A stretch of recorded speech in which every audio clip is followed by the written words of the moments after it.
Good evening and welcome to another edition of Iron Port here on Metropolitan Television. Iron Port is brought to you in association with the Ghana Port and Harbours Authority, Ghana Revenue Authority, Goyle Company Limited, Serene Insurance, and the Integrated Customs Management Systems, ICOMS. This program is also streamed live on our Facebook and YouTube channels at Iron Port Ghana. Now, tonight, we would like to activate our phone lines for you to get interactive with us. And so our phone lines, when the time is up, we shall activate them and announce it. You can also get interactive with us via our WhatsApp line, which is 05590 19177. 05590 177. Now, our media partner is the Business and Financial Times, BNFT. If you grab a copy of the Thursday edition of the Business and Financial Times, you're going to be able to read all about what transpired on this show.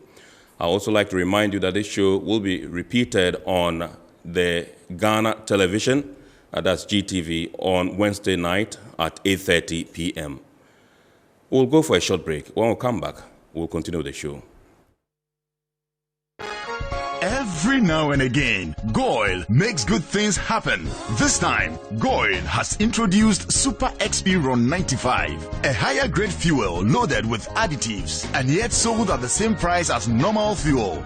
Goyle Super XP Ron 95 enhances engine performance like never before. It maintains the engine by keeping it clean from carbon deposits.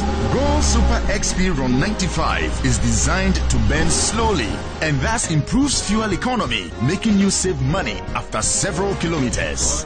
Goyle Super XP Ron 95 gives you a smooth driving experience, that is, less vibrations. Fill up with Goyle Super XP Ron 95. Now there's no need to pay more for any higher grade fuel. Goyle has that sorted. Goyle, good energy. Electricity, then pay your taxes. Our taxes, our future. Because you see, without our taxes, we wouldn't have good roads, good schools, better hospitals, street lights, and other very important social amenities. When we pay our taxes, we give our children free and quality education. Talga, my money too small. Why should I pay my tax? Look, small. Salifo, it doesn't matter how small or big your business or income is. You still have to pay your taxes. The little taxes from each and every one of us, when put together, could give your community clean water or that deprived school with tables and chairs. Please pay your taxes. It is your responsibility. It is your civic duty. It is the law. Oh, how are you? Hi Yvonne, a few words please. Everyone is talking about the fire at your production house last week. How are you holding up? Has production stalled? No, not at all. My crew and everyone on my set is perfectly fine because I insure with Serene Insurance. As a matter of fact, I've had all my equipment replaced, including the vehicles that were affected. My workers have been sorted out. Even my production downtime has been covered. So it's all good. I have a meeting to attend to, so I have to get going. Sorry about that. Which insurance company did you mention? Serene Insurance, the new face of insurance, a member of First Sky Group.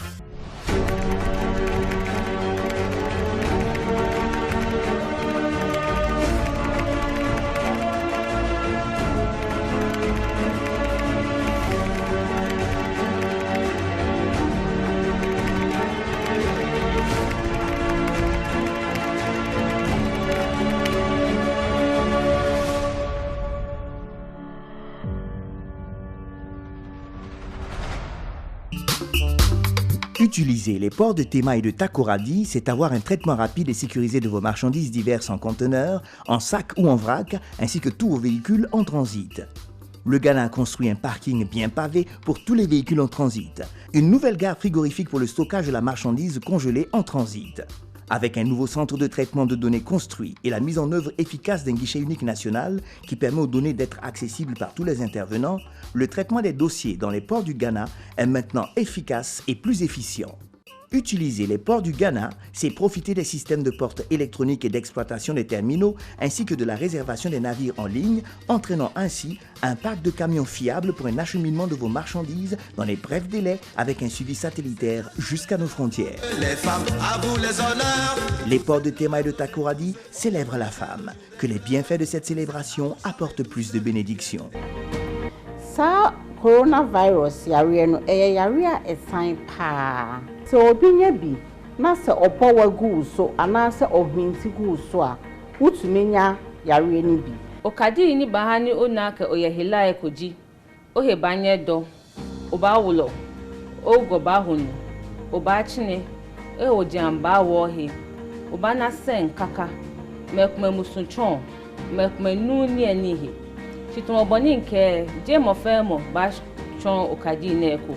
Coronavirus infection, the symptoms can range from mild, one of it being asymptomatic. Asymptomatic just means that you may not have any symptoms at all, and the disease process can gradually worsen to be a severe form, the severest being ultimately death. We are expected to sanitize our hands when our hands are not visibly soiled or you can't really see dirt on your hands. If you can see dirt on your hands, the best thing to do is to wash your hands with soap and the running water. If you're using any of the cloth face masks, always make sure you have a rubber bag ready to receive it when you remove it, or you have a bowl of warm soapy water in which you can place the mask and wash. Wash your mask, dry in the hot sun for at least 5 hours, and apply heat by way of ironing. All right, so you're welcome back. This is Iron Port on Metropolitan Television. Tonight we're taking a look at the Ghanaian ports. We have 17 countries in the West African sub-region, and out of these 17 countries, we have more than 50 ports within the sub-region. What is it that gives the Ghanaian ports the edge over its counterparts in the sub-region? What is it that the Port Authority is doing right that seems to put it in the lead among its competitors or its contemporaries? Tonight, this is the question we're interrogating on Iron Port, and we have the right person to give us answers to these questions. We're going to give you facts and figures on the show tonight. I have with me in the studios tonight Madam Esther Jevi-Donko. Indeed, she is the General Manager in charge of Marketing and Corporate Affairs at the Ghana Ports and Harbours Authority. Good evening, Mommy. Good evening. And happy Easter. Thank you very much. Same to you. Thank you very much indeed for taking time off your busy schedule to be here with us tonight. You should have been celebrating with the family, but you decided to join us to grace this evening's program. Viewers will be back and then we'll zoom into the discussion proper, but we would have to first of all go and take some stories of some activities that transpired in the course of the week in the port and maritime industry. One of them being the fact that stakeholders in the industry are poised to inject some level of efficiency in the auction of goods at the ports. Let's go for the local news. The Director General of the Ghana Ports and Harbours Authority, Michael Lugoje, has revealed that collaborative efforts are ongoing between his outfit, the Ghana Revenue Authority, and the Ghana Shippers Authority to ensure that cargoes enlisted under the uncleared cargo list are auctioned quickly after they elapse the 60 days deadline. Speaking at the 4th Economic Dialogue Series organized by Media General, he said this will not only decongest the port space, but will also ensure that state revenue is quickly retained. All those factors together is what we are now working on with Customs Administration, the Ghana Shippers Authority and other stakeholders to ensure that after the 60 days, as fast as possible, Customs can get those cargoes auctioned. He explained that the unusual delay that characterized auctioning has its repercussions in terms of cost to the state, terminal operators and shipping lines. And under normal circumstances, those cargoes should be auctioned. They should be auctioned, but I think Customs has some challenge, unusual delays with auctioning, and that unusual delay with auctioning has a number of costs to the state. They occupy port space, and because they have to be auctioned, usually the port doesn't, or the terminal operator doesn't succeed in getting requisite rental revenue. Then Michael Lugoje, who is the president of the Ports Management Association of West and Central Africa, explained that this has made shipping lines factor in more risk when using Ghanaian ports. Shipping lines have complained that it is making Ghana's market riskier. So when you are bringing your container load of import cargo into Ghana, you factor in the risk that that container could sit in Ghana for months and even years, and you end up paying for the perishing goods inside. They factored all that into the freight that they charge Ghanaian importers. So he also lamented that some of these goods are perishable and delays in auctioning could lead to them going bad, leading to waste. He added that cost also incurred during destroying of perished cargoes should be avoided. And sometimes the goods sit there for too long and get rotten. And when they go bad, indeed, when you auction, there's no value for even the market to get even a little CD out of it. Secondly, the cost of destroying that cargo when it goes bad also makes it another extra cost that is incurred. The Director General also acknowledged the significant success of the paperless port systems at the country's ports, which has been further streamlined by the introduction of the Integrated Customs Management System. We've achieved significant milestones, and indeed the paperless worked all the way with the customs system, the GCNet system, and then the West Blue of those days. Unfortunately, last year, all those systems have now been integrated into one called ICOMS, Integrated Customs Management System, and that has also taken a further step to further integrate and make it a seamless end-to-end program that will help us be able to fast-track even the cargo clearance further and also plug in the loopholes. Michael Lugoje revealed that GPHA is collaborating with key institutions such as the Ghana Maritime Authority, Ghana Navy, and National Security to ensure that Ghana's maritime security is augmented in the wake of piracy threats in the Gulf of Guinea. Within our own port waters, collaborating with the Maritime Authority and the Ghana Navy, we are working to also ensure that our waters are safe. Unfortunately for us, we are neighbors to Nigeria, where the maritime waters there are really very risky, and we've gotten a lot of spillover into Benin and Togo. So there's a lot of concerted effort by the Port Authority, National Security, the Navy, and Maritime Authority to ensure that as much as possible there's a pushback so that we don't have our waters as risky as the others. While lamenting the incessant rise of piracy in and around Nigerian territorial waters, he revealed that vessels bound for Nigeria sometimes find solace in Ghana's port anchorage due to the security offered there. So you see that within our waters, a lot of ships come to wait. Many of them are waiting for business in the Nigerian side, but because those waters are not safe enough, they wait within our waters and only move in when there is business to do. An Italian warship, Luigi Rizzo, with crew soldiers of about 187, has berthed at the Tema port to engage the Ghana Navy in a collaborative exercise aimed at curbing the growing activities of pirates of the Gulf of Guinea. According to statistics, piracy of the Gulf of Guinea shot up to over 200 cases in 2020, with most of these cases being kidnapping and demand for ransom, making the area a haven for pirates. In view of this, the Italian Navy, which has been patrolling and surveilling both the Gulf of Guinea and other waters for some months now, have arrived in Ghana to train personnel of the Ghana Navy in a collaborative effort to curb the growing piracy menace. The Luigi Rizzo warship, with some 187 crew members, will train their Ghanaian counterparts in a midnight drill on the seas to impart on them modernized patrolling and surveillance methods used in combating piracy. Commander Dario Castelli is the commanding officer of the Luigi Rizzo warship. It's going to be, we're pretty much going to put that boat at sea and simulate that it's a skiff with pirates on board, and we're going to investigate the skiff with the Ghana Navies and proceed with first with an investigation, and then if the skiff doesn't comply, we're going to simulate a boarding. According to him, there is the need for such a collaboration between Ghana and other African counterparts in this training and mission, which will send a strong signal to the pirates about their preparedness to combat them. The more we show up our navies that are able to work together, the more we will be able to send a message to pirates. I mean, if you guys want to do your job, we're ready to be there. The Luigi Rizzo warship, which has been offering monitoring and surveillance on the Gulf of Guinea for some months now, is expected to return to Italy in May after the joint operations. The Italian frigate warship is also expected to hit the Gulf in October to undertake similar monitoring and surveillance exercise.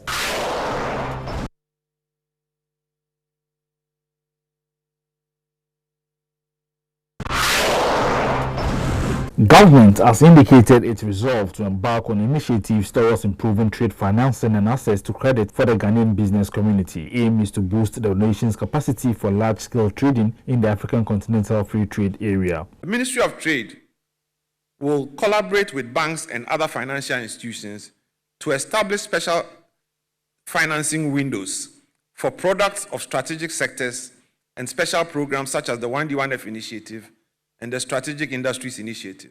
In a speech delivered on his behalf at the Graphic Business and Stanbic Bank breakfast meeting in Accra, the Minister of Trade and Industry, Alan Shomantin, said this would bolster existing efforts introduced and aimed at supporting the Ghanaian business community with improved means of finance and reduction in the cost of credit. These include the financial stimulus package for local industries, which is being implemented with the support of participating financial institutions, the banking sector reforms, which has yielded improved liquidity in the banking sector, the proposals to establish a domestic credit rating agency to assist firms with access to capital, and the Ghana Stock Exchange market initiatives to help attract capital to Ghanaian businesses. The Minister of Trade and Industry also said it would position local industries to regional credit lines such as the proposed Pan-African Payment Settlement System by Afri-Exim Bank and the African Trade Insurance, which would provide export credit insurance and guarantees for businesses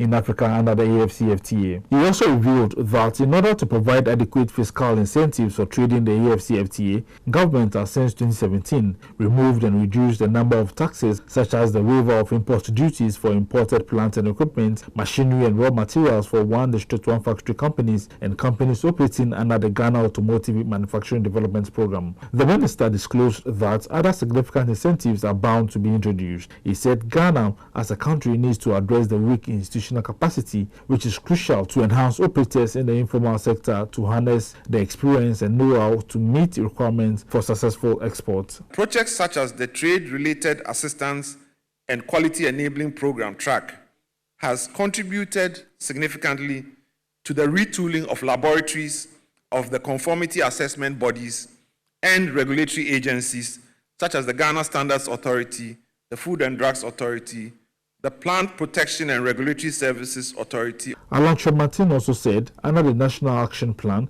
the government was seeking to bridge the information gap by providing easily accessible and timely information necessary for businesses to take full advantage of the opportunities under the AFCFTA.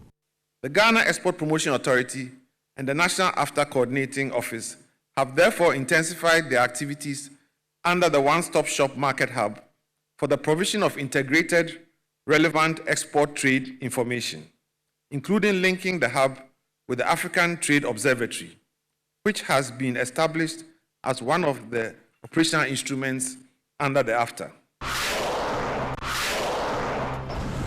In a related development, the Chief Executive Officer of the Ghana Export Promotion Authority, Dr. Ifua Sabia Asare, has described the 18% intra-African trade of Ghana's total export as woefully inadequate. According to the CEO of Gpha, who was speaking at the Graphic Business and Stanbic Bank breakfast meeting in Accra, cross-sector initiatives that are currently ongoing will ensure that Ghana's activity with respect to trading with other African countries sees tremendous improvement. I'm confident that this forum will help us identify the vital steps we need to take to ensure the success of the AFCFTA, the kinks we need to iron out in our infrastructure, how we will navigate roadblocks when we hit them, and above all, the commitment to overcome the legal and physical barriers to free movement of goods and people.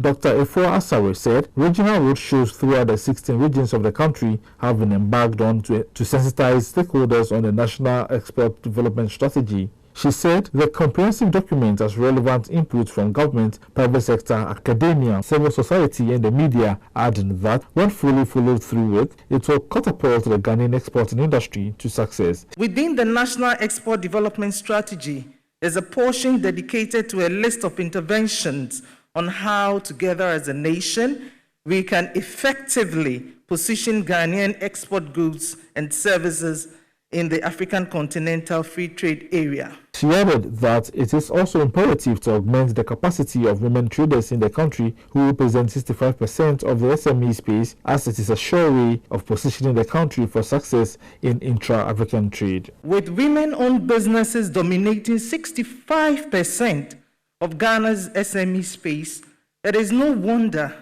that women in that category also want to find out how to take a piece of the cake, and I dare say a chunk of that cake. You're welcome back, and those were some activities that took place in the port and maritime industry in the course of the week.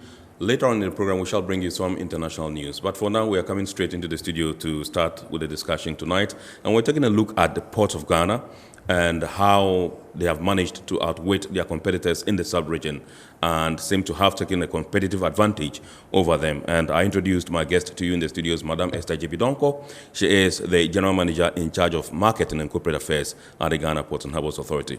Once again, welcome, Mommy. Thank you very much. I know for sure that you are the first woman in the history of the Ghana Ports and Harbours Authority to have managed a terminal. The Yes. Golden Jubilee Terminal at the time, the biggest in the port. And I know simultaneously you managed that together with 2 other yards, if I'm right. So you managed 3 at a go. How did you manage to do that? And how did that impact your career as a professional in the maritime industry? Thank you very much. Yes, even before I managed the Golden Jubilee Terminal, I managed the Terminal 1. That was the first terminal that I managed. Right. And I think it's been helpful, giving me insights into our core business, which is operations. And that experience is adding up to my marketing and PR background is actually very helpful. Very well. Thank you very much indeed. So we're told every now and then that the port of Ghana seems to be the best.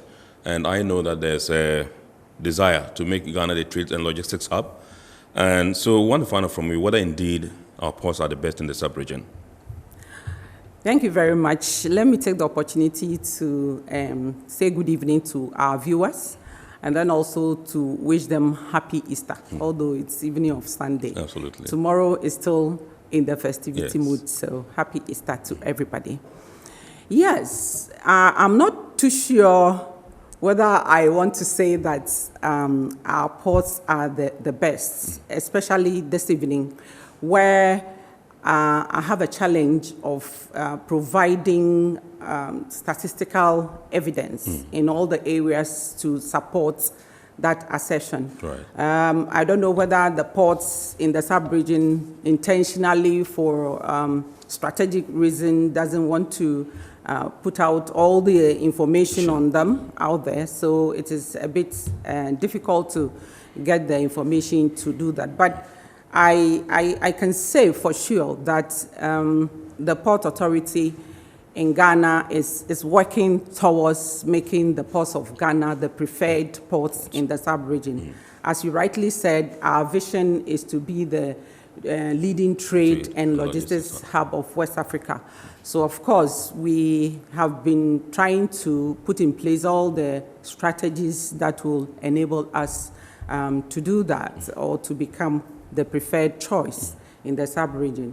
Having said that, the immediate ports that we are looking at is we're looking at Nigeria, we are looking at Abidjan Port, we are looking at Cotonou, we're looking at Lomé, and of course Dakar. Dakar is a bit far off, but then when it comes to some customers of ours, they come into play. Right. So these are the ports that we want to match ourselves with and see how we are faring. Now, if you are talking about you being the preferred choice, you want to look at those major stakeholders who make the decision of choosing one port vis-a-vis the other. And I would like to start with the shipping lines. The shipping lines are very critical in deciding where transshipment goes, which port transshipment goes. And transshipment is one of the area that the ports are growing the transshipment allows the ports to grow. Because if you look at your imports and exports, that is determined by what is happening in your country. And so if GDP is growing and all of trade is booming and all of that, yes, you have your imports and exports growing.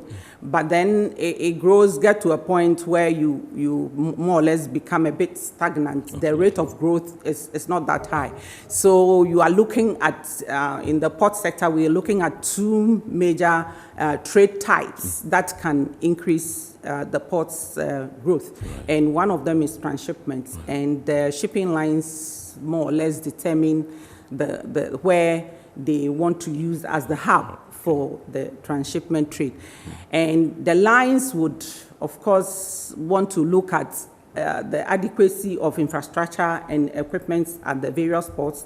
They also want to look at accessibility, especially if you take the liner vessels. Yeah. They want to have connectivity. Okay. And so they look at the location of the port. They also look at the port charges. They also want to look at the volumes, the cargo volumes that is going to the particular port, whether it is feasible for them to recoup their cost and all of that.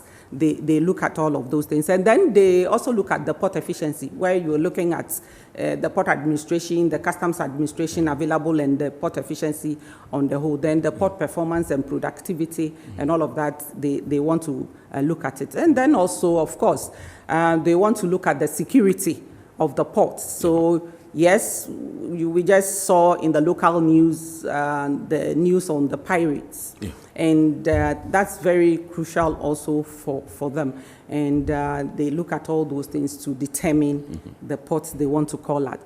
And then the second group is the landlocked countries.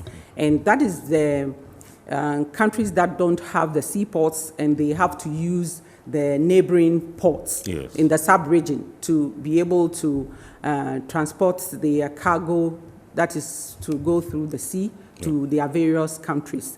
And they also have a huge say in the growth of the ports. And so transit is the second one, transshipment, transit, and that is what we use to grow the port. So they also one of the critical people who make the choice among the ports in the sub-region. Sure. Of course, they are also looking at the security of the port because they want to be sure their cargoes are safe. Imagine you are in a different country and then you have to use, put in quotes, strangers. You come to a port that you may never even come there before, right, or in the whole business period. You have to rely on the port authority. You have to rely on all these other stakeholders. Again, critically is the freight forwarding companies that they have to use. They are Ghanaians, and then you don't know the people very well, but you still have to use them to make sure that your cargo get to your country. So they are very interested in safety of their cargo. So security is critical for them. And then also they are interested in the stability of the country they are going into. Whenever there are political instability, they are not too sure whether they will be able to get their cargo. So a lot of things can change. So then they are a bit apprehensive. So they look at all those things. And then they look at port charges. Some of them too are very interested in the language. Most of our competitors speak French. Ghana doesn't speak French. And then these landlocked countries are French-speaking. So some of them are interested in going to the ports that they can understand them better through language.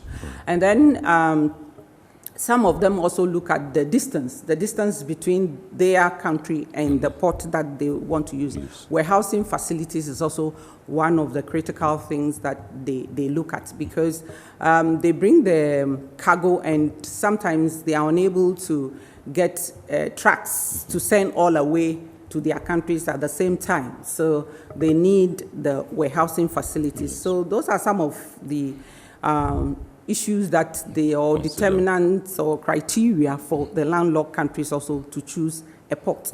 Then, of course, we have to mention our own importers, the local importers and exporters, who would also have a say in the port that they want to use.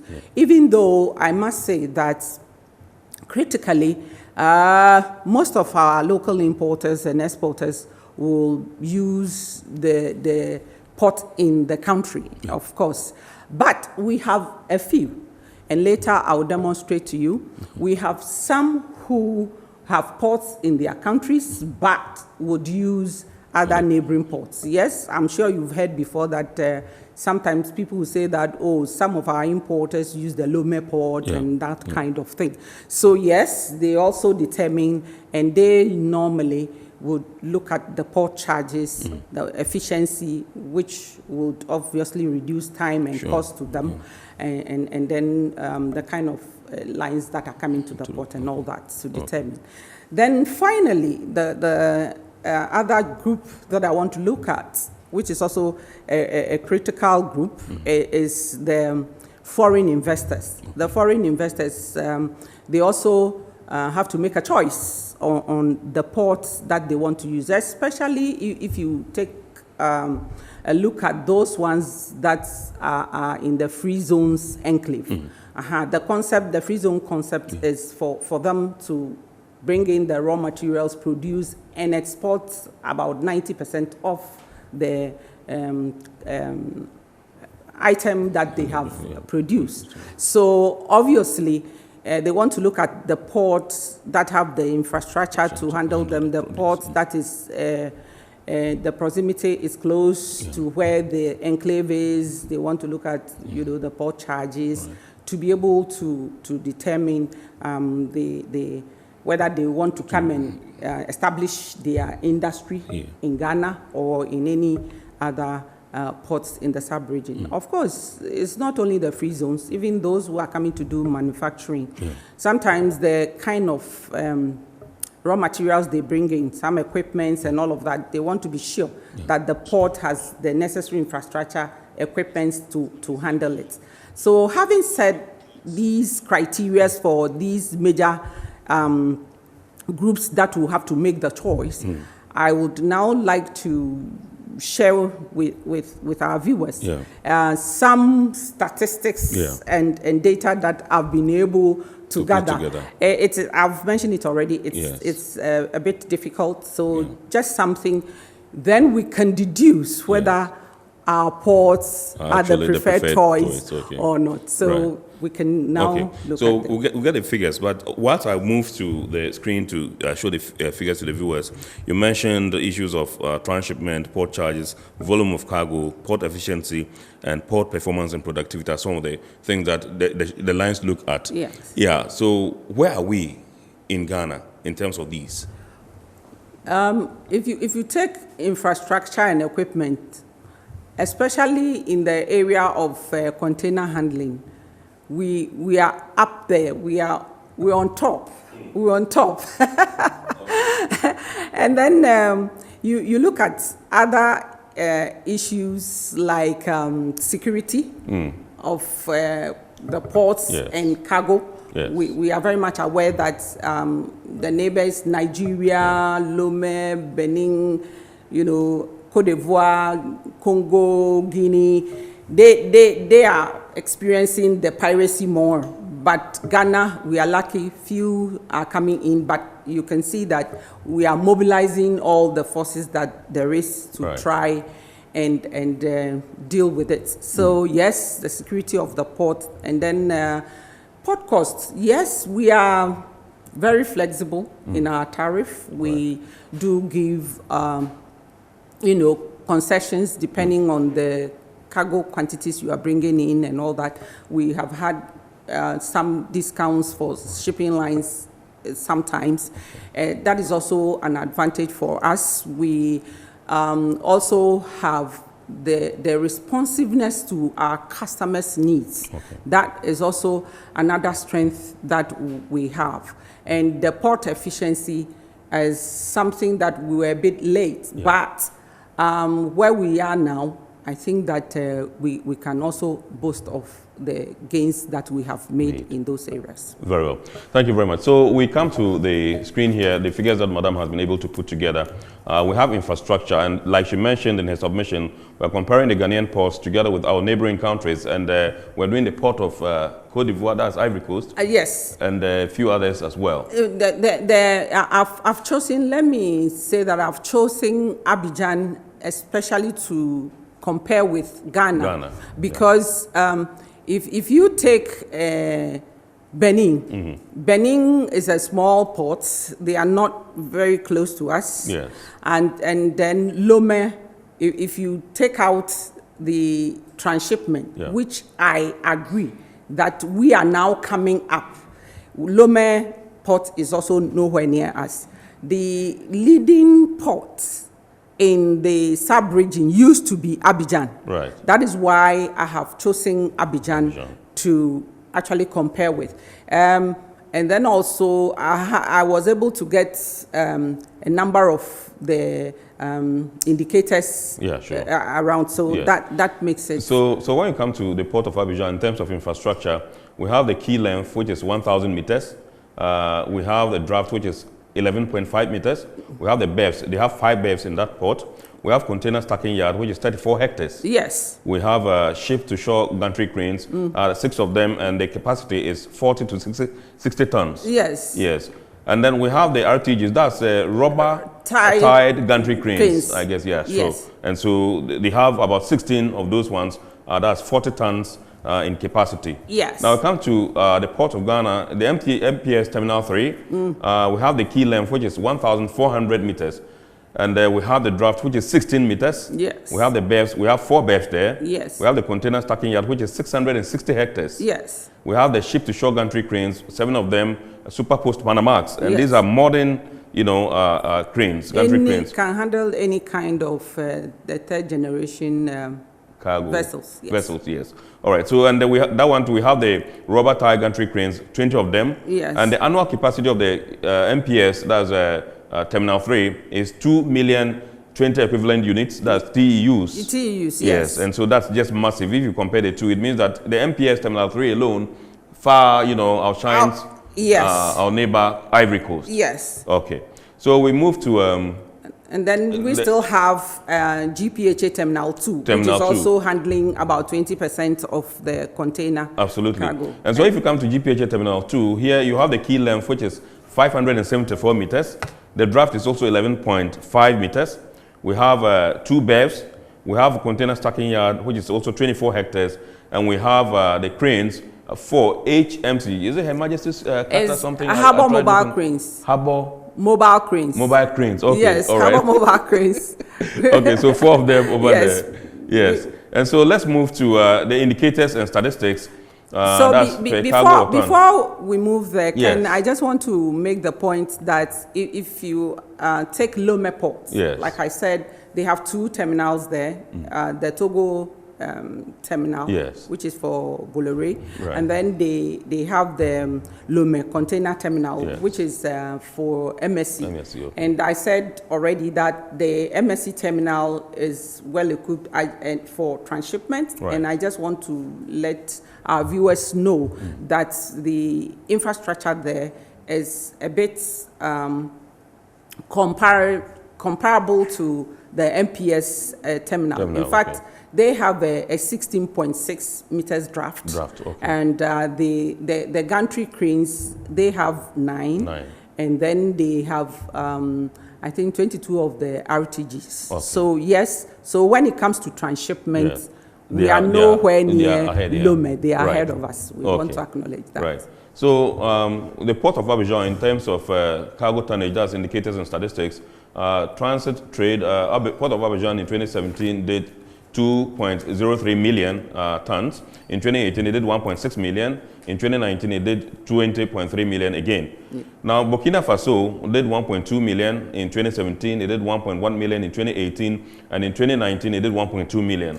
Mali did 821,149 in 2017, 537,028 in 2018, and 790,176 in 2019.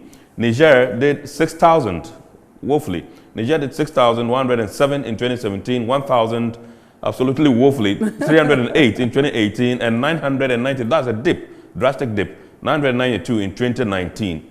And we have coastal countries. Which countries are we talking about? Yes, the coastal countries are countries that have seaports, Okay. but they have decided to use Abidjan. Abidjan, okay. Yes. All right, so So they together, it could be that we have some Ghanaians using, who are also using Abidjan, some Lome, Yeah. you know, indigens, Right. some Beni, whatever, Right. who are using. All right. So they together did 44,575 in 2017. In 2018, they did 12,082. And in 2019, they did 992. That's for the coastal countries. We come to Ghana, transit trade. In 2017, we did 1.04 million. In 2017, 2018, we did 1.3 million. In 2019, we did another 1.3 million.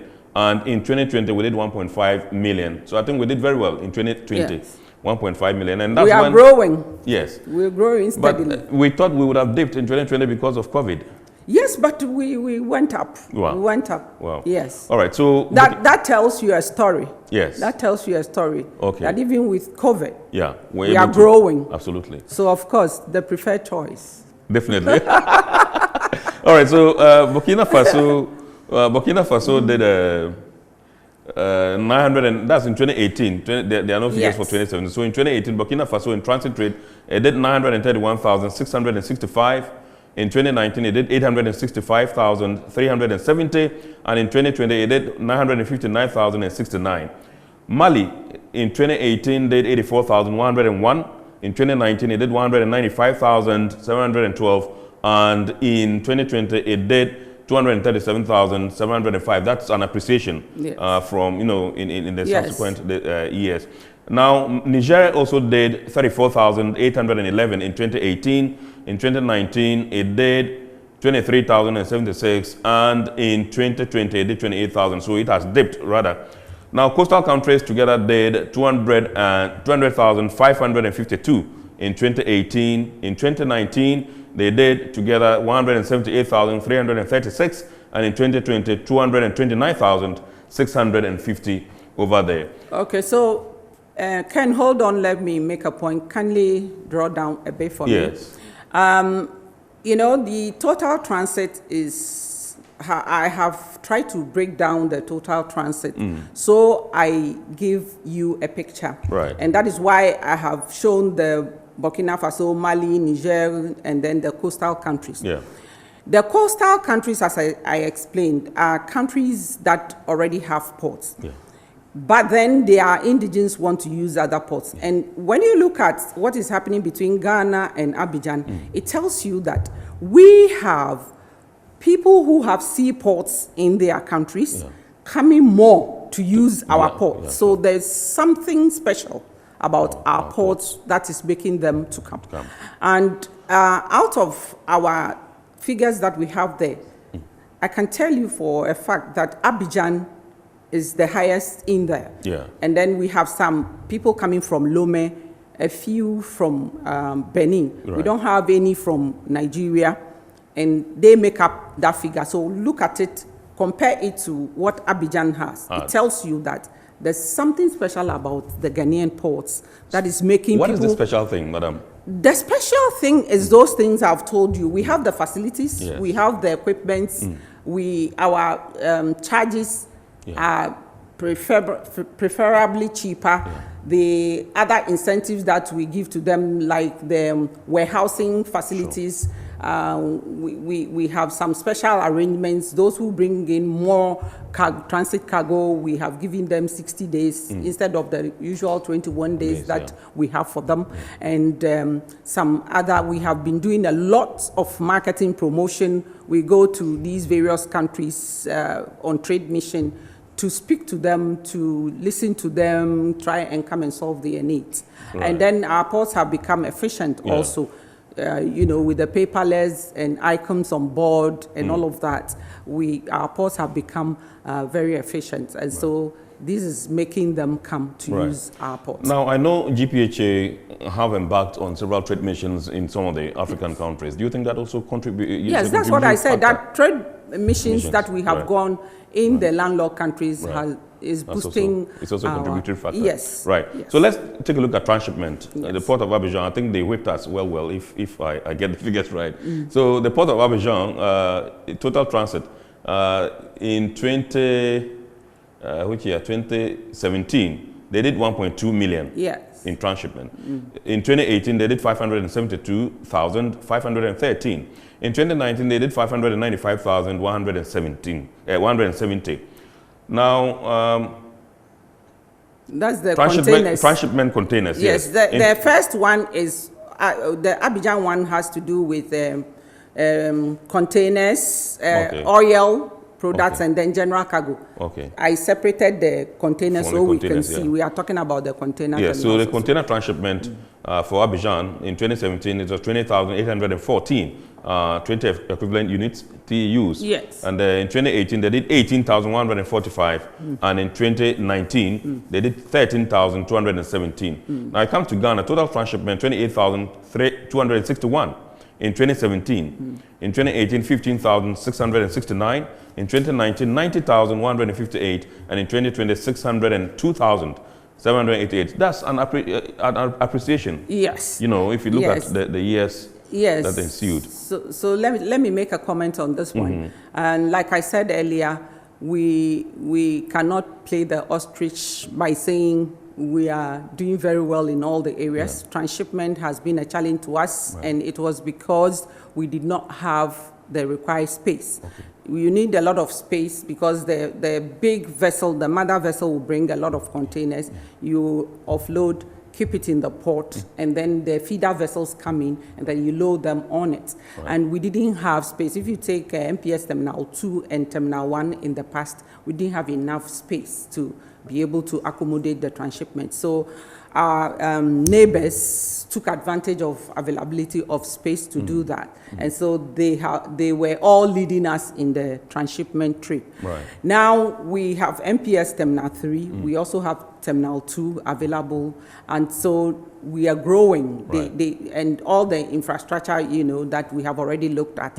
So it tells you that when one port is growing in the area, the other will be obviously coming down. Right. Because it's the same cargo we're turning around in the area. So yes, now you can see that we are growing in transshipment. Give us some 2-3 years and you see the figures. Is it part of efforts, deliberate efforts by GPHA to become the transshipment hub? Yes, that is our vision. We want to be the hub. So the hub needs transshipment to be the hub. Yes. Right. Okay, so in Ghana, we talk about transshipment containers. In 2018, we did 6,462. In 2019, we did 7,681. And in 2020, we did 42,200. 2020 saw a massive appreciation. Exactly, yes. Exactly. Okay, so we'll now take a look at the turnaround time for the container terminal. Yes. In 2018, we have 2.6 days. Yes. In 2019, 3.6 days. That's a difference of 1 day. It's massive to someone. Yes. In terms of, and then in 2020, we have 2.5 days. So it has actually reduced. Yes, and the more it reduces, the better. The better it is for us. And trust me, we are going to reduce more than this. If you look at the turnaround alone, it doesn't give you the real picture. But if you match it with the cargo that came in, the TEUs that came in, because now bigger vessels are bringing a lot of TEUs. Right. And then if you are able to turn them around within 2.5 days, then you are doing marvelously well. Absolutely. Yes. All right, so let's find out from you, what's the ideal time that you are looking at hitting in terms of turnaround? The turnaround. Yes. Yeah, if we have a vessel coming in that same day and finishing work and leaving us that same day, we'll be very happy. Okay. Yes. All right. So a day. That's what you're looking at doing. That's fantastic. Okay. So I've seen that you've won some awards. Yes. Several of them. Yes. We have 2015, 2020, 2018, 2018, 2019. Yes. You know, and several others. And these are, let's just review them. These are peer review awards by Port Management Association on Western Central Africa. Africa. Right, and the first one is Best Performing Port in the whole of Western Central Africa. And this was organized by the African Port Awards 2015. Yes. And that was in 2015. You won that award. You want to talk about it? Yes.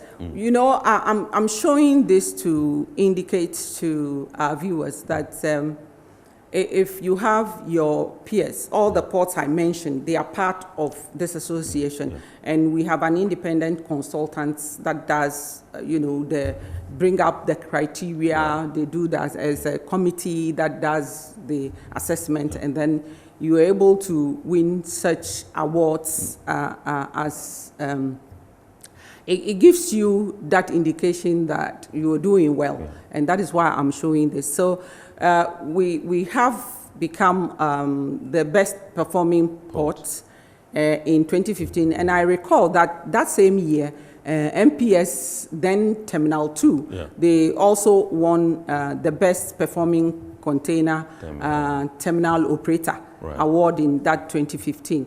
And look at the fifth one, where kindly go to the sixth one. The sixth one, yeah. Oh, no, the fifth one, yes. Yes. The fifth one where we are the best in container terminal productivity yes. since 2016. Yeah, 2016, 2017 and 18. Yes. That tells you that we are doing well Absolutely. with the performance at our ports compared to our other counterparts. And that was at the 5th edition of the African Port Awards. Yes, you know, the 2016 will not be the 5th. We have just put that 5th. The 5th one was the 8th, 2018. Yes, right. The 5th one was the 2018. But we have been winning this since 2016, 16, 17, and then 18 consecutively. Okay. I would also like to throw light again on Lome Port, okay. where they have also been winning the best transshipment port in Western Central Africa. 2017, 18,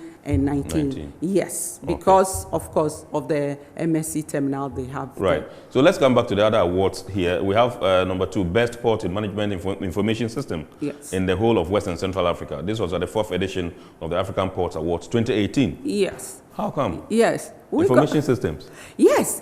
This is basically because we did very well in the paperless process. Yeah. You know, the ports of Cotonou and Lome had already gone on single window far before we started this project in 2017. But when they look at the time, you know, the vice president had the meeting conference and made the declarations on 17th of May. And then preparations started. And we have to put the system in place in August, and September we went live on the paperless project. And so it was admirable too. And then when we produce all the gains that we were able to make in that short period, then we won this award for it. Okay.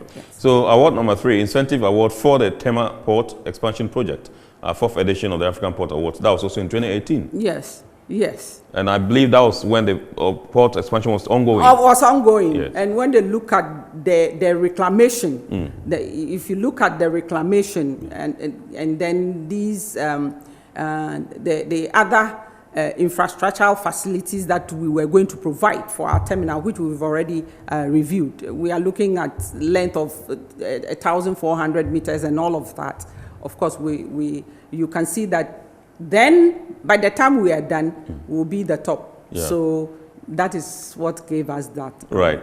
And then what I would also like to mention is the best port in human capacity building policy in the whole of Western Central Africa once again. And that was at the 5th edition of the African Port Awards 2019. Yes, that is what we got. We got that.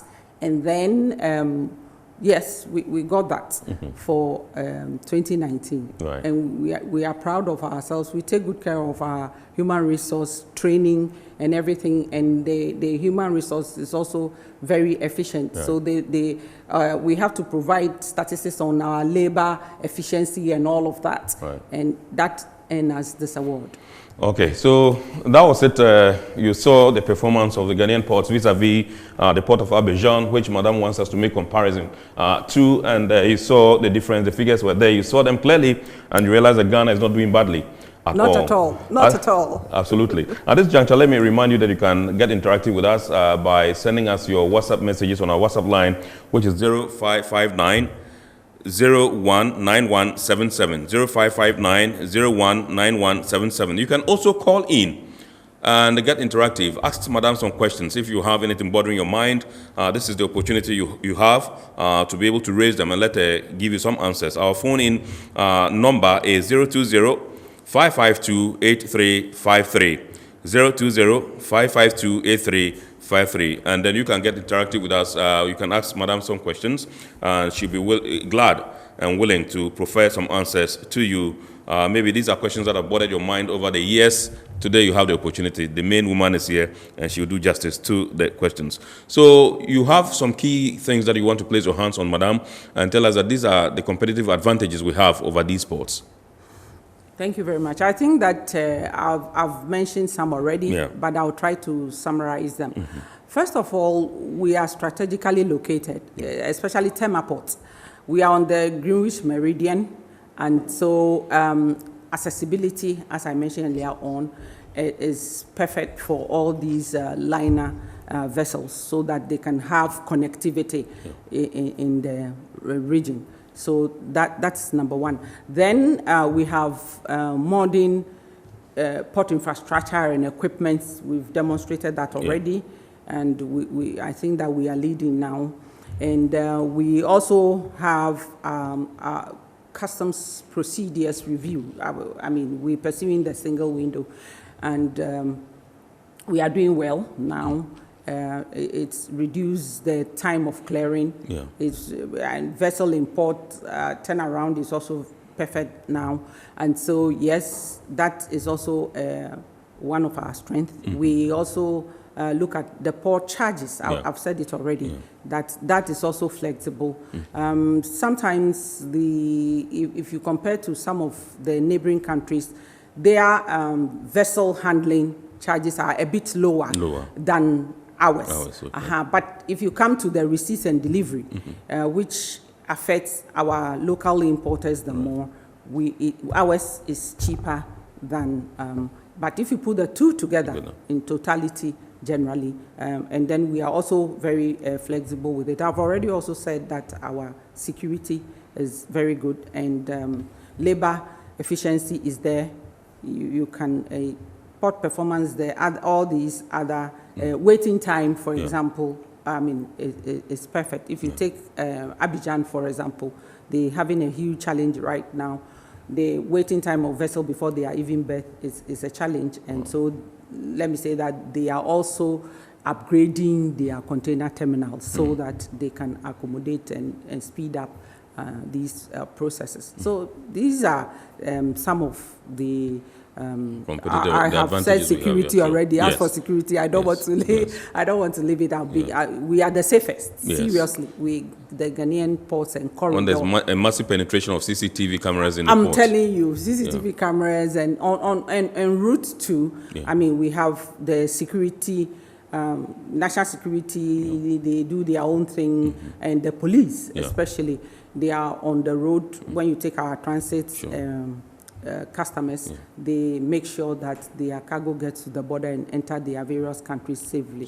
Yes, so security is also one of our strengths. So put all that together, and let me also mention that in recent times we have increased automation. So that has also giving us some strength over the rest of the ports. Like you take Benin, they have these Antwerp Port Authority subsidiary taking over them, and they are now looking at, upgrading all of this. So more or less we are very much ahead in these areas. Having said that, of course, we are also lacking in rail. The rail line issue is one of the challenge for us. And our Abidjan, for example, have a rail straight to Burkina, and then Lomé So then... Which is cheaper in terms of transporting Of course, cargo. of course. So then it's a challenge to us, but we have hopes. We have hopes. I even learned the new railway minister has already gone to Ouagadougou to follow up on the contract between us and Burkina Faso to ensure that we put in place a 1,100-kilometer rail line so that it can help the cargo and then even human transportation. So yes, this is how it is looking. Okay. So how would you rate the Port of Ghana in terms of cargo clearance? How far have we come? How efficient are we? Okay, cargo clearance efficiency. You cannot be looking at that if you don't look at the single window system. In recent times, in all the ports, and not even in the sub-region alone, even out there, if you take clearance and you are looking at efficiency, you are looking at making sure that you have a single window system in place. I mentioned that we were a bit late. We were a bit late in that area, but I think that we are really, really doing well within the space of time. And so we can say that this process, have been able to, improve upon our efficiency in the port. I mean, the paperless, and formerly we used to have the two systems, the West Blue system and the GCNet, and then now we have the ICOMS. ICOMS have given us that seamless process where all the parties in the port community has been able to integrate and, been able to take information from and also process information through the ICOMS. And I mean, they're doing well. Initially, the usual teething problems is there, but now we've gone very far, very, very far. And I think that majority of the port community can attest to that, that we have gone far. Let me also mention a group of people in our industry currently that I believe are also making an impact on the port efficiency in terms of clearance. And that is the freight forwarding fraternity. The GIF, they have the monitoring team. And we have actually, even though I don't know about their monitoring team, but we still have a number of them who are vocal in giving feedback to almost all the major stakeholders so that things can be improved upon. And I think that it's a good thing. And it is actually helping. It's actually helping.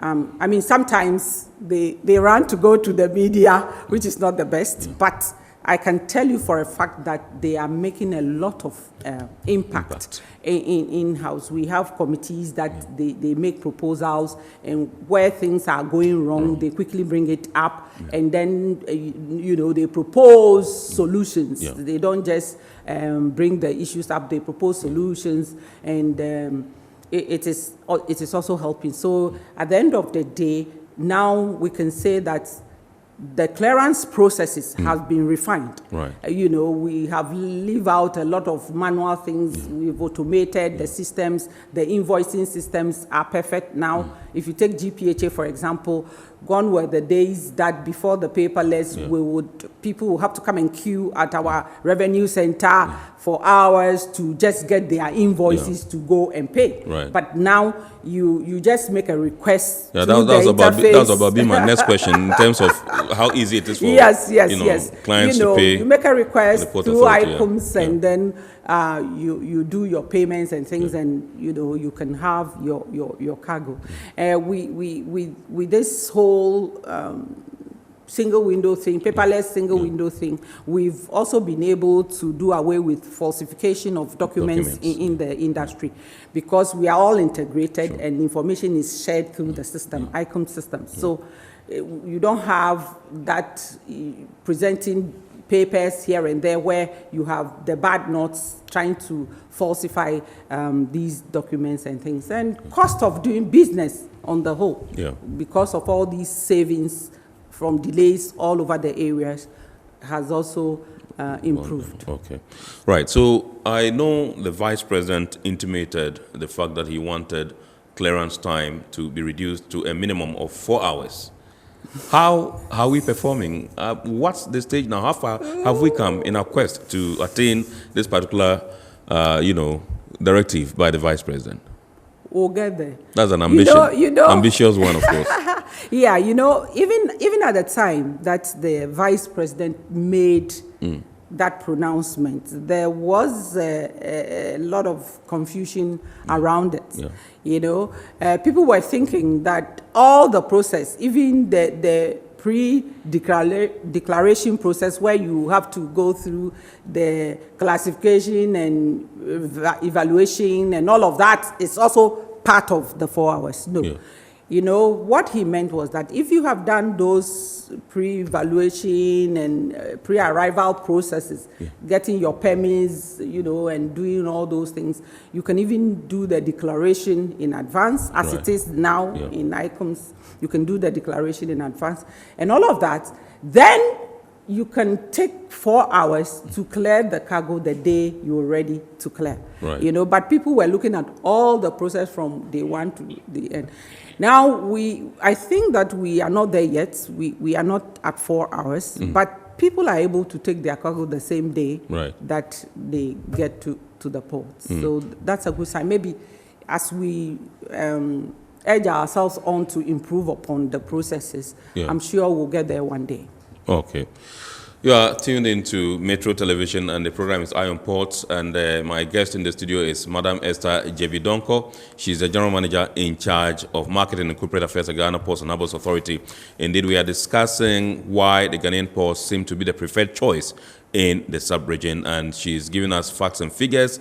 You've seen it, and we are still continuing with the show. Remember, you can send us your messages via WhatsApp line, which is 0559019177, 0559019177. You can also call in and make a contribution. You can ask any question if you have any question bothering your mind, and the number to call is 020-552-8353, 020-552-8353.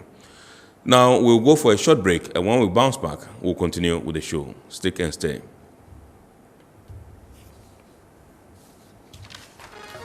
Every now and again, Goil makes good things happen. This time, Goil has introduced Super XP Ron 95, a higher grade fuel loaded with additives and yet sold at the same price as normal fuel. Goil Super XP Ron 95 enhances engine performance like never before. It maintains the engine by keeping it clean from carbon deposits. Goil Super XP Ron 95 is designed to burn slowly and thus improves fuel economy, making you save money after several kilometers. Goil Super XP Ron 95 gives you a smooth driving experience, that is, less vibrations. Fill up with Goil Super XP Ron 95. Now there's no need to pay more for any higher grade fuel. Goil has that sorted. Goil, good energy. Electricity, pay your taxes. Our taxes, our future. Because you see, without our taxes, we wouldn't have good roads, good schools, better hospitals, street lights, and other very important social amenities. When we pay our taxes, we give our children free and quality education. My money too small. Why should I pay my tax? Look, small. Salifo, it doesn't matter how small or big your business or income is. You still have to pay your taxes. The little taxes from each and every one of us, when put together, could give your community clean water or that deprived school with tables and chairs. Please pay your taxes. It is your responsibility. It is your civic duty. It is the law. Oh, how are you? Hi Yvonne, a few words please. Everyone is talking about the fire at your production house last week. How are you holding up? Has production stalled? No, not at all. My crew and everyone on my set is perfectly fine because I insure with Serene Insurance. As a matter of fact, I've had all my equipment replaced, including the vehicles that were affected. My workers have been sorted out. Even my production downtime has been covered. So it's all good. I have a meeting to attend to, so I have to get going. Sorry about that. Which insurance company did you mention? Serene Insurance, the new face of insurance, a member of First Sky Group.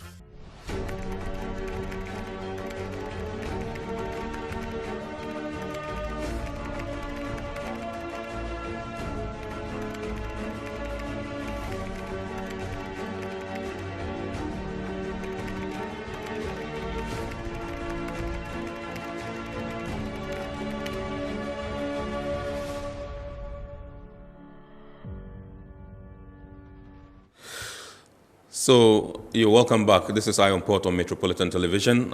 We are discussing why the Ghanaian ports are the preferred choice in the sub-region. And I introduced my guest to you. I've mentioned it already, Madam Esther Jebidonko, General Manager, Marketing and Corporate Affairs at the Ghana Ports and Harbours Authority. I understand we have a caller, Madam, on the line. Hello? Okay. Oh, the caller is gone. Oh, all right. So, Madam, there's this message. We've lost the caller, but we have one other person who has sent a message. He says, hello, good evening. Please, I would like to find out from Madam the reason for the proposed port in the Volta region and also what is the progress of work there. This is from Kwame Indansuman. Indeed, he makes a follow-up. He sends a follow-up question. He says, why not expand the Takoradi port to be like the Tema port instead of creating a new port altogether? Okay, thank you very much. The proposed ports in the Volta region is the Gpha port. Yes. And we have done a lot of expansion at Takoradi ports.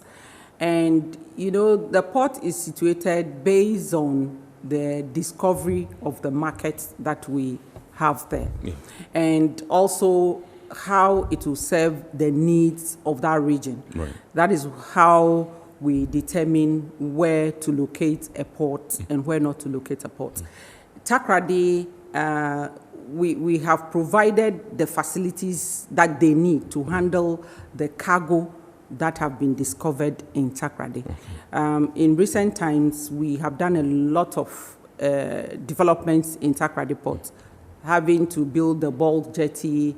We have the oil terminal there. We're building, a private operator is building a container terminal, you know, there, and all others. We are also preparing to build oil and gas hub at the Takoradi port, and all of that. So yes, we are doing what it takes at Takoradi to meet the needs of the customers of the port in Takoradi. But when you come to the Volta region, the Gpha port, you know, historically there used to be a port there. It was mainly for fishing, you know, and then, you know, with the years passing by, they have to lose that port because of, you know, we all know what is happening there.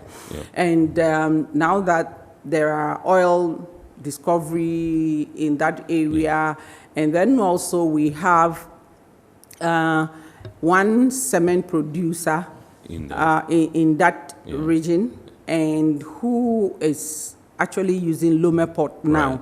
They use our port sometimes, but Lome, proximity to Lome port. Madam, yes, let me not cut you. I'm sorry, but we have a call on the line, so let's take the call and then we come back. Yes, hello, good evening. Hello. Yes, hello, good evening. Yes, I can hear you. What's your name and where are you calling from, please? I'm calling from Accra. I live abroad. I just saw this program and I'm asking a question that when you say hello, can you be a bit audible? We can't hear you clearly. Can you be a bit audible, please? Yeah, I can hear you. I can hear you then. Yes, we can also hear you, but your voice is not that clear. Can you mellow down a bit so that we can pick your words? Okay. What I'm asking is that when you buy a car from abroad, it's a Dominican American or other place. Is it over there so that when you get to Tema, I'm not able to hear. Yes. Chief, thank you very much for the call. But if you can call back, I think that they'll connect you through a better line so we can hear you clearly, and Madam will be able to answer you. Sorry about that. Well, I think he was raising some concerns. We couldn't hear, so there's no way you can attempt that. Let's see if he calls back. I hope we are able to get through to him. Yes, Madam. Yes, so I was saying that we have Diamond Cements located in the Volta region, and they want to use the Ghanaian ports. They are better with Ghanaian ports, but the distance to their factory is a bit, so they've been using Lome, and they are very much interested in having a jetty in Ghana, in Keita, so that they can handle their own clinker raw materials that they bring in to produce. And since they are going to be there for a long and they are expanding, why not? We need to be able to, yes. And there are other items that have been discovered. We are progressing steadily. The feasibility study was presented once again after the first one, and our inputs was presented last week. And we have made some final inputs, and we're hoping that by April and in May, we should have that report ready. Then we can just start looking for investors to come and go take, ahead. okay. Yes, so we have Francis on the line from Takoradi. Good evening, Francis. Francis, are you there? My name is Francis. Yes, good evening.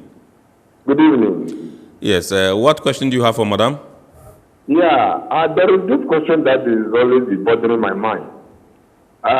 Is it always that individuals cannot come to the port to clear their goods, that all the time we have to be going through agents, which add a lot of cost to the items that people bring or import into the country, and for that reason the prices are going up. I don't know, can there be a regime that individuals can clear their own goods at the port? Thank you. All right, thank you very much, Francis. Madam? Francis doesn't understand why there should be middlemen who are the freight forwarders and clearing agents. He wants to walk into the port himself and do his own clearance, and he's sure to save some money. Yes. Yes, this is a customs regime that have been put in place. And the way it is organized, it is difficult for individuals to come in and clear. Even though we have a few self-declarants, but there are some requirements that you have to go through. And it is often difficult for the individual to go through that process to be able to clear a cargo that probably that would just even be one time clearance in the port. So yes, that is the reason. And I think that the requirement has to do with the documentation. There's so much that you have to do in there that will take an individual, the exposure. You need to have that kind of exposure to be able to do that. So customs requires that you go through a customs house agent, which is the clearing and forwarding agent. But I do agree that sometimes people get frustrated because probably they don't contact the right freight forwarding companies or freight forwarders, and so then they become frustrated. But I think that now we have a lot of them who are doing very well. They are very conforming. Their rates are negotiated, and if you meet the good ones, they stay to that negotiated rates, and that will help. In fact, going through the process yourself, if you don't take care as a novice, you may even spend more than what you have to pay them to do that job for you. Yes, madam. So it's not a port authority requirement, it's a customs requirement. Absolutely. Yes. Okay. All right, so I understand we have Dennis on the line from Kumasi. Good evening, Dennis. Hi. Good evening. And how's Osei Room? I just want to ask two questions. Fantastic. Well, please go ahead. I want to find out the terminal handling charge. Look at the Tema port, Abidjan port. He did a very good comparison with the charge, and also do a comparison of the terminal handling charge. And secondly, what is the state of work and what's the progress of work and how far have they gone with the development? Thank you very much. All right, thank you very much, Dennis. Dennis is particular about the Brancarin land port. That's what he wants in Ashanti region, because he's calling from the Ashanti region, and he also wants to see what the terminal handling charges for the Tema and the Port of Cote d'Ivoire or the Ivorian ports is. Okay. Taking it from Buankra, I think that the Minister of Transport were privileged to have him last week on our show, and he did indicate that we're making progress. Absolutely. We are making progress. Some investor has been selected. We have to go through other process so they can hit the ground running. And so we are all hopeful that we'll see something by the end of the year, some activity on the Buankra project will be seen. It is the ministry that is in charge and making sure that this happens. And once the minister himself has promised us, we all hopeful that something will come up. Now, the terminal handling charge, like I said, if I don't have the figures, I don't want to make the comparison. Yes, it was. I tried to get some of the charges, from Abidjan port, and I couldn't get. You were reluctant in releasing them. It's it's a strategy. Coming from a competitor, it's a strategy. They wouldn't release that information. So I wasn't able to get it. So that's unfortunate. Anytime we get it, we'll put it on our Facebook so that comparison can be made. But like I said, I can assure our viewers that the terminal handling charges for Ghana is lower than Abidjan port. Yes, like I said, our receipts and delivery, because our aim at Ghana port is to make sure that our local importers benefit than anybody else. So that has been reduced. And then the port vessel handling charges, which is port dues and co, are a bit high, so that we can balance it off. Yes. Yeah, okay. I understand there's a call on the line. There's a caller on the line. Hello, caller, good evening. Hello. Hello, caller. I want to put out a question. Yes. What's your name, please?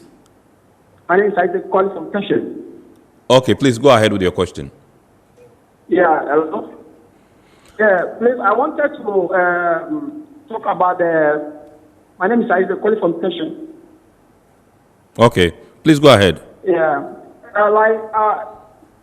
for Francis from Takra asked a question based on based on you going to custom to clear your own goods. And I also encountered the same problem, and I sometimes be worried because I quite remember I cleared a good at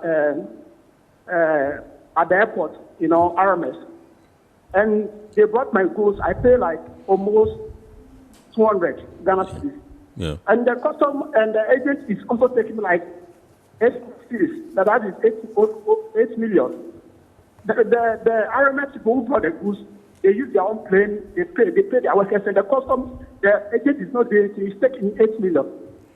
So that seems worrying. So it's they can, so that we can clear our own goods. Because I don't know why the agent will take 8 million for me, old Ghana city for me. While the person who brought the plane, use his own plane to bring the items, I'm paying over 2 million. All right, Isaac, thank you very much. We get the import of your question. Isaac, his question is in tandem with what Francis from Takrady asked. Why can't they be allowed? But like Madam explained, this is a customs regime that they've introduced. And so necessarily you have to pass through someone before you're able to clear your goods from the port. That one is non-negotiable. And so let's take note of that. We are running out of time, but Madam, we'll take this message. But this one falls within the domain of customs. The fellow says, good evening, please ask Madam what criteria do they use in charging import duties of vehicles And also, why can't we find cost of import duties on vehicles, that's used ones, on their website? It is difficult if you want to know the amount you need to pay at the port before your goods come into the country. This one is from Paul, all the way in Bolga, the Upper East Regional Capital. You said it right. I think that the system they have put in place, is it the Ghana Hub? Yes, something? yes, I mean, Ghana Trade Hub something. Yeah, the they trade can hub. go there, sure. You are able to have a rough idea, put in some information and get some rough idea. Okay, so I just got the correction, madam. unipassghana.com.gh. That's where they can get it if you want to calculate your duty. Okay. The trade hub used to be for West It Blue. used to be for, And when West Blue left, Unipass came. Okay. And so unipassghana.com.gh, you are going to be able to get to calculate your duty, the duty on your vehicles there. Okay. So, yes, so we'll just go briefly for international news, madam. When we come back, we wrap up because our time is fast spent. Okay. Yes. The Panama Maritime Authority has started an investigation into the grounding of the Ever Given container ship in the Suez Canal last week to determine the cause of the incident. The ship was finally refloated and towed to the Great Bitter Lakes region for technical examination on March 29. The Panama Maritime Authority said preliminary reports show the vessel suffered mechanical problems that affected its maneuverability. The ship had 2 pilots on board during the transit. South Korean shipbuilding giant Korea Shipbuilding and Offshore Engineering Company continues its success in securing new orders, meeting the projections of the sector's full recovery in 2021. On April 1, KSOE said its unit, Hyundai Heavy Industries, received a contract for the construction of 2 very large ethane carriers. The deal, signed with an undisclosed Asian shipping company, is worth about $218.5 million, according to KSOE's stock exchange filing. The new builds are scheduled to be delivered by 31st January 2023. And those were some international stories. Indeed, we'll come back to the studios with Madam, and then we will wrap up. Madam, so let's take a look at the payments at the ports. How easy is it for clients to pay, to effect payments in the ports? Currently, is easy. Formally, you have to pay in some bank we have created at our revenue center, but now it's been made such that you can pay in any of the branches of EcoBank and ADB. We have also moved a step ahead to prepare a platform for e-payments, where you can pay mobile money, Visa, and MasterCard.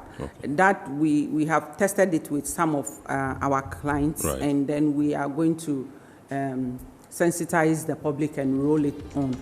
We have also provided a mobile app where you can validate your invoice. You can check the invoice. Importer can even check it if you're so.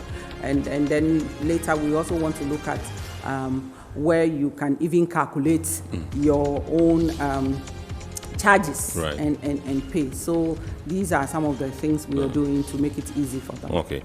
Finally, your stakeholder engagements, your stakeholders, how is your collaborative efforts like? How are they helping you achieve your targets in the port? Yeah, we are all collaborating because, for example, if you take the clearing process, each stage is interdependent on each other kind of thing. So we collaborate a lot, and you have the icons, bonding all of us together in that one.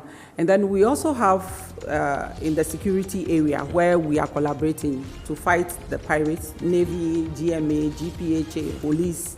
We are all there, to handle the security on the sea side.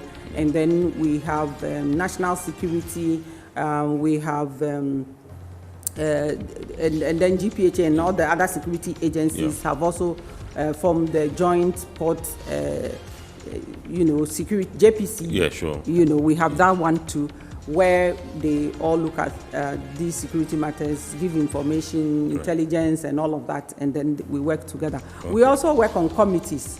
Together we have meetings and what have you. So all those things also give us the... Very well, very well, very well. Thank you very much indeed, Madam Esther Jevidonko. She's the General Manager in charge of marketing and Corporate Affairs at the Ghana Ports and Harbours Authority, we're grateful to you for taking time off to join us here in the studios to discuss why Ghanaian ports are the preferred choice in the sub-region. I am Kennedy Mona. Remember, the abridged version of this program will be aired on Ghana Television on Wednesday at 8:30 p.m. Thanks for watching and have a wonderful evening.